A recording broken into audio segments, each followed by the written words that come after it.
bien avec tout le monde. Et ça là-bas, si. Regardez ce qui va se passer Je dis courtois, tu avais mal compris. J'avais dit des gens courtois. Peut-être. Nalobaki, mibali au bazar courtois en fait, gentil. Ok. Mais exigence, c'est à la maca, c'était. Je sais pas si on se comprend. Ok, Mais moi faut j'avais bref. pensé comme ça, Lobaki, Alingambalo bara trop courtois. Tandis que moi je suis ouvert comme ça, donc la monnaie déjà écrit moi. Ok. Donc voilà quoi. Ok, merci. Moi, comme on a âge, Sheila, 32 ans. et puis au salaka nini. Artiste comédien. Ok, au passe li ballon na opo nini. Bah. Elle est pas mal, mais. Non, il y a côté Singate quoi. Et puis, il y a ça. Il y a moi sport, tu vois, écoute à moi. Voilà quoi. Comme ça va pas, mais ça marche pas. Ok, Voilà quoi. merci. Et Azali, Bajar, Amibali, c'est plus ça kayo. T. Estuki grate, ngo bak po nini te. Tina Elle est kanda énervée, te. Non, naza kanda te, mais T. Naza kanda te. On a raison. Ouais, kanda te. Po ni kasa Bajar na ote. Bon, ndi na monika façon na yo e mo nje mo mo amke. Il y a Kanda, je le dis. Ouais, c'est officiel, à Siliki. Tina Logique. siliki te.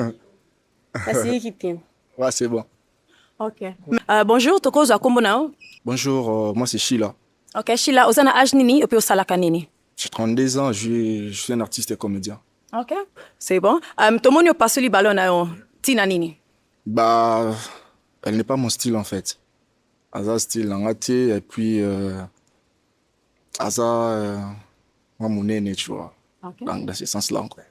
Ouais. Merci. I azali style Amibali au sepla na bango. Te. Pourquoi? Bon. Nga pela linga mbali baza mwa mas. Mwa munene, c'est ça. Il y a un tokende et pas garçon na na ballon hein. Toko zo kombo na yo na âge. Sheila, 32 ans. Sheila au passe le ballon na on a moins retard. Pourquoi? Bah, déjà, pour ne pas aller plus loin à lobby, Alinga Mibali, on va piercing, t'es déjà dans la boucle d'oreille. Donc, ça va pas matcher. Ok. Azala ba personne n'enga lobby mais ceux qui te l'ont li makamunyo surtout on peut-être azali baguna yo azaba. Ok. Ok. Quand soit l'ongli personne. Mais sinon pas. Ouais, sinon pas c'est bon.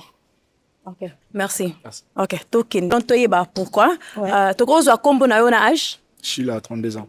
Merci. Au passe le ballon na yo pour na nini. Bah, déjà, en parlant à venir, dans mon était. Donc, c'est juste ça. Ok. Merci. Merci. Est-ce que Azali Bajar Amibali c'est plus ça yo? Bon. Pas vraiment. Pourquoi? Bon, ba qualité la ngate ça. Ada différent. Tikala peka na nu awa. Kombo na yo na âge? Sheila, 32 ans. Merci. Auto passe la ballon na on sikoyo. Pour na nini? Bah, juste façon à répondre. Ça se voit qu'il y a impoli. Ouais, clair. Tu vois, na pas ceux qui n'ont ballon parce que n'a yo kaye. Na yo kana nya zali vraiment. Donc ceux qui raisonnent ne réfléchissent ni. Mais non non. Non, c'est tout. Un mal bouche. Ok. Baguna atamukete non non non non. Non. Ok. Est-ce que y a Azali baguna yo? Olinga mibali aboye. Te. Pour nite. Bon. Na mono ndiraza UPR. Azana ni? UPR. UPR. Moi ni. Genre bah, gang rappeur, tu vois, quelque chose comme ça. Genre gangster. Yo za gangster. Yo tout le monde yango. Aza gangster. Oui. Ok. Merci.